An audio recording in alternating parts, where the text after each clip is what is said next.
የቃና ዘገሊላ በዓል የጥምቀት በዓል በተከበረ በሁለተኛው ቀን ወይንም ደግሞ ጥር 12 የሚከበር በዓል ነው።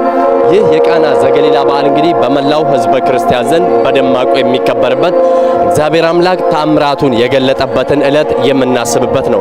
በዚህ ዕለት እንግዲህ በርካታ ከሚከናወኑ ተግባራት መካከል አንደኛው ወይም ደግሞ ጌታችን መድኃኒታችን ኢየሱስ ክርስቶስ ካከናወናቸው ተግባራት መካከል አንደኛው በቃና ዘገሊላ ተገኝቶ ውሃውን ወደ ወይን የቀየረበትን ዕለት ነው። በእመቤታችን በቅድስት ድንግል ማርያም አማላጅነት ውሃውን ወደ ወይን የቀየረበት ዕለት ሲሆን በዚህ ዕለት ደግሞ በርካታ ምእመኑ በሚገርምና በሚደንቅ ሁኔታ ያከብሩታል። ይህንን ታዲያ ጥር 12 የሚከበረውንም የቃና ዘገሊላ በዓል ምክንያት በማድረግ በርካታ በዓለም የሚገኙ ሕዝበ ክርስቲያኖች በዓሉን በድምቀትና በአማረ ሁኔታም ያከብሩታል። ሲሳይ ዘሪሁን ከሐረር ብዙኃን መገናኛ ኤጀንሲ። ብንያም ጎንፋ ባላለው የምስራቅ ሐረርጌ ሀገረ ስብከት ዋና ጸሐፊና የዚህ የደብረ ምጥማቅ ቅዱስ ፊልጶስ ገዳም አስተዳዳሪ ነኝ።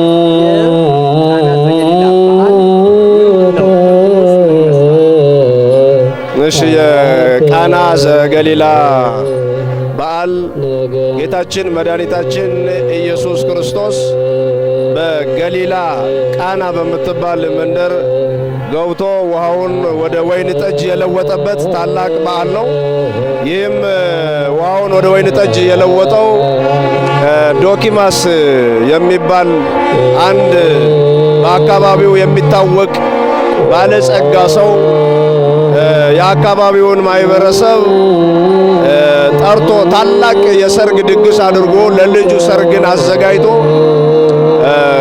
በዛ በሰርግ ላይ እንዲታደሙ ጌታችን መድኃኒታችን ኢየሱስ ክርስቶስን እናታችን እመቤታችን ድንግል ማርያምን ክቡራን ደቀ መዛሙርቱን ጠርቶ በሰርጉ ላይ እንዲታደሙ አድርጎ ነበር።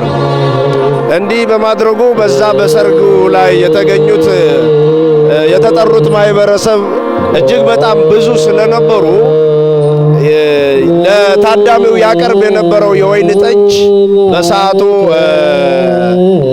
አልቆ የሚጠጡት ተቸግረው በነበረበት በዛ ሰዓት ድንግል ማርያም ወደ ጌታችን ወደ መድኃኒታችን ወደ ኢየሱስ ክርስቶስ ቀርባ ልጄ ሆይ የወይን ጠጅ እኮ አልቆባቸዋል ብላ ልጇን የጠየቀችበት፣ ልጇም ደግሞ አንቺ ሴት ከአንቺ ጋር ምን አለኝ?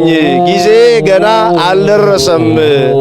ስለዚህ አሁን ጊዜው ገና ነው ብሎ መልስ መለሰላት ማለት ነው። እሷም ወደዛ ተመልሳ የሚላቸውን ሁሉ አድርጉ ብላ ጌታ የሚላቸውን እንዲያደርጉ ያሳሰበችበት ዕለት ወዲያው ጌታም ያንን የወይን በዛ የነበሩትን በዶኪማስ ሰርግ ቤት የነበሩትን 6 የድንጋይ ጋኖች ውሃ ሙሉባቸው ብሎ ትእዛዝ ሰጠ። ውሃ እስካፋቸው ድረስ ተሞላ። ከዛ በኋላ እየቀዳችሁ ስጡ ተባለ። እያንዳንዱ ሰው ያንን እየተቀዳ ሲሰጠው ሲጠጣ ቀድሞ ይጠጣ ከነበረው የሚበልጥ የሚጣፍጥ ሰርጉን የሚያደምቅ ደስ የሚል የወይን ጠጅ ሆኖ ተገኘ። ይህንን ጌታችን መድኃኒታችን ኢየሱስ ክርስቶስ በዛች በቃና ገሊላ ያደረገው የመጀመሪያ ተአምር ነው በዛች ከተማ ውስጥና ይህንን በዓል ምክንያት በማድረግ እንግዲህ አባቶቻችን በዛሬው ዕለት ከጥምቀት ማግስት ይህንን በዓል እንድናከብር አዘውናል፣ ስርዓት ሰርተውልናል። ይህ የተደረገው ጌታችን መድኃኒታችን ኢየሱስ ክርስቶስ ከተጠመቀ በኋላ በቀጥታ ወደ ገዳመ ቆሮንቶስ ሄደ ነው የሚለው መጽሐፉ። በገዳመ ቆሮንቶስ 40 ቀን 40 ሌሊት ሲጾም ሲጸልይ ቆይቶ ከዛ እንደወጣ ያደረገው የመጀመሪያ ተአምር ነው ማለት ነው። ስለዚህ ከዚህኛው በዓል ጋር ከጥምቀት በዓል ጋር እንዲከበር የተደረገው ውሃውን ወደ ወይን ጠጅ የለወጠበት ውሃውን ያጣፈጠበት ስለሆነ የኛም ሕይወታችን እንዲህ የሚጣፍጥ ሕይወታችን እንደዚህ መልካም የሚያደርግ ጥምቀት የሚከበርበትን በዓል አስታከን ይህንን ቃና ዘገሊላም እንድናከብር የታዘዘበት ስርዓት ስለሆነ ነው ማለት ነው የምናከብረው።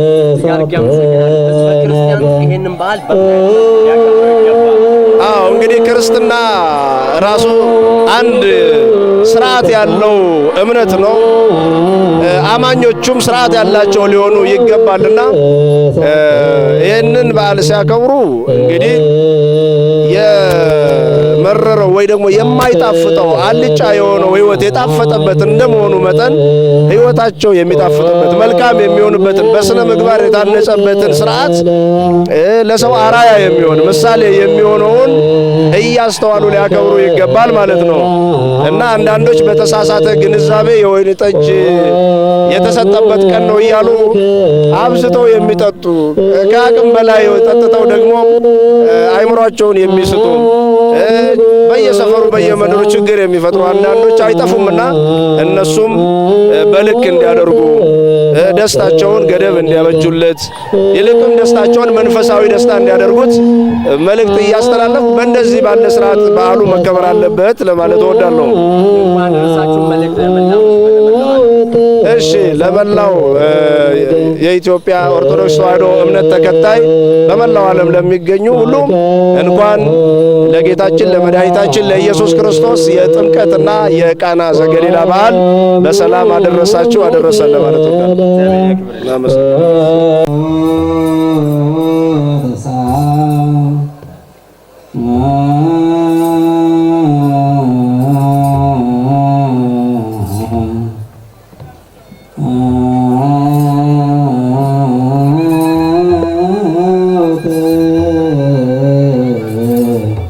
አት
Ila